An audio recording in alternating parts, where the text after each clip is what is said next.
Greetings everyone and welcome to the playlist. Well, there was a patch that just came out this Saturday for Infinity Battlescape. I'm going to be trying the bomber for the first time, so I have no idea how this is going to handle. Let's find out. Now early on, one of the things I wanted to talk about was that the developers had made a significant discovery in their engine. Now what this discovery is that they found out that they were actually rendering the planets twice. And this should allow them to increase the visual fidelity on the planets and improve performance for lower graphical settings.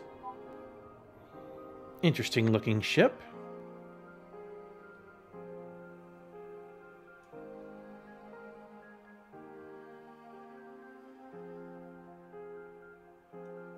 So this is the bomber.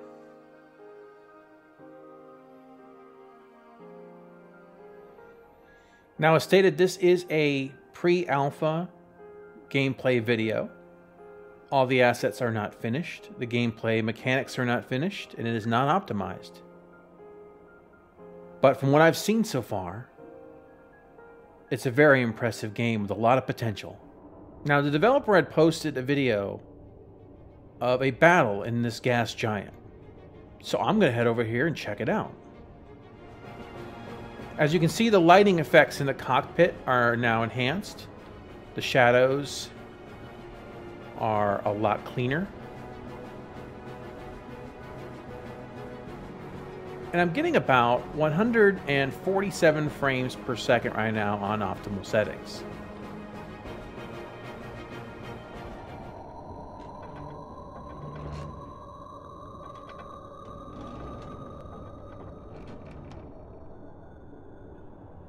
The gas and cloud effects are actually pretty nice. When I see something like this, I think of flying my Starfarer down and harvesting fuel. Now, they have added, as far as I can tell in the patch notes, some beginning HOTAS support and even track IR. But I have not set either one of those up yet. I'll be doing that probably during the week to use those in future videos. Right now, I'm just going to use the control method that I've been using before, which is their virtual stick. Oof. Getting whaled on here.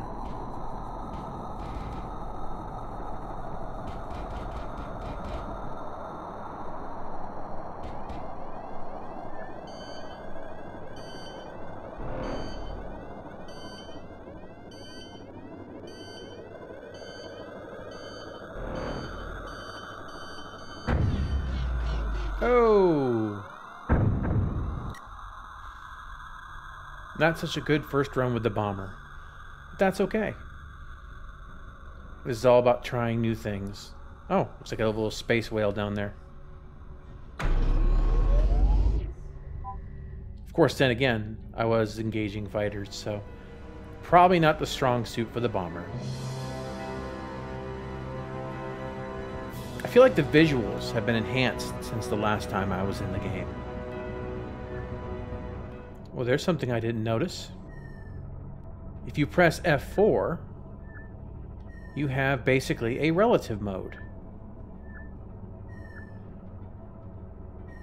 And if you can reverse the axes, this would probably be good for people who are pilots who are more comfortable with a normal flight mode or one that more mimics an actual aircraft. As opposed to some pilots I know that they don't like virtual sticks because it's reverse of their muscle memory. So this might work pretty well. I might just use this. Over there, if I'm looking at that right, I think that's one of the developers, Flavian. Or Flavian. Hello, sir. Oh, it looks like the developer took out the capital before I could get there. Good show, sir. I think I might like the direct control method even more.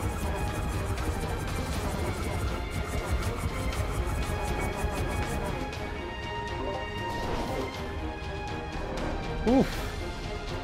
I'm getting rocked.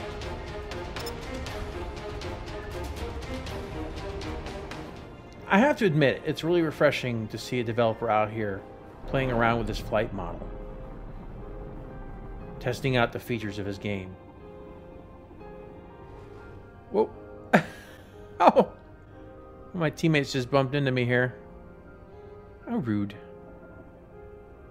What's interesting is that every ship seems to have a different optimal turning speed. So, as you can see, as I increase my speed, there's more lag on the direction following it.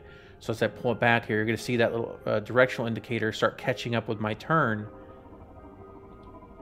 So it looks like this one seems to do really well about at 100 as far as keeping the direction close to where you're pointing your weaponry. Let's see that torpedo do its work. Unless I used it wrong and just wasted a torpedo. They might be dumbfire. I guess that's a possibility I hadn't considered. I'm not sure. I may want to go back to the virtual stick. It's a little bit, for me, holding down or moving the mouse constantly to turn around is not as comfortable for me as their virtual stick, which is, oh, I say, remarkably good. Whoa. All right, so warp inside of a planet will actually cause damage to your shields. Good stuff. So far, my two favorite ships have to be the Interceptor and the Cruiser. The Bomber is not my favorite so far. I think it's a large part to do with me not understanding the mechanics yet. But let's give it one more go here, because I'm limited on time today, because I was waiting for the patch, and I do have to go to work tonight. Whoa, no. Oh, you bastard. Oh, my own teammate. Alright, let's see here. Alright. Can't wait to get my HOTAS set so I don't have to look down and... Alright, well... Hope those...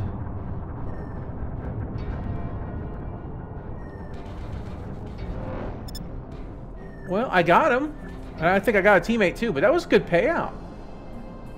Okay, well, the long and the short of it, and I'm going to get more footage later. I said I'm limited on time because I do have to go to work tonight, and I want to render this at a good quality. Is that the Bomber appears to be a ship that you kind of want to work the edges. You clearly don't want to get into the middle of it. It would probably work best with coordination with other players, someone to watch your back.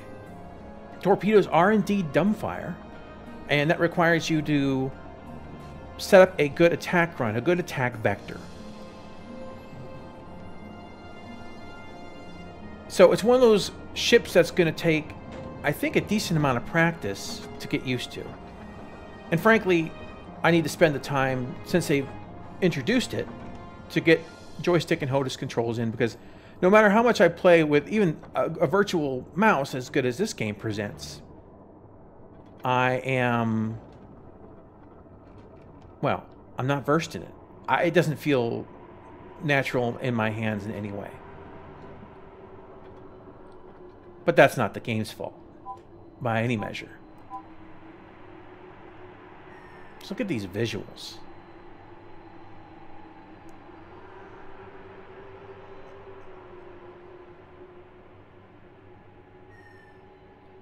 Very pretty.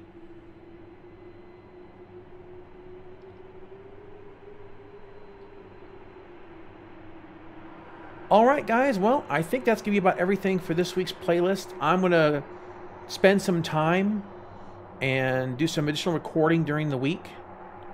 Additional setups.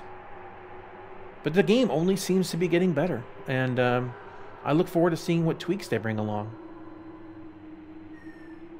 Alright guys, well, we'll catch you in the next one. Safe flying out there.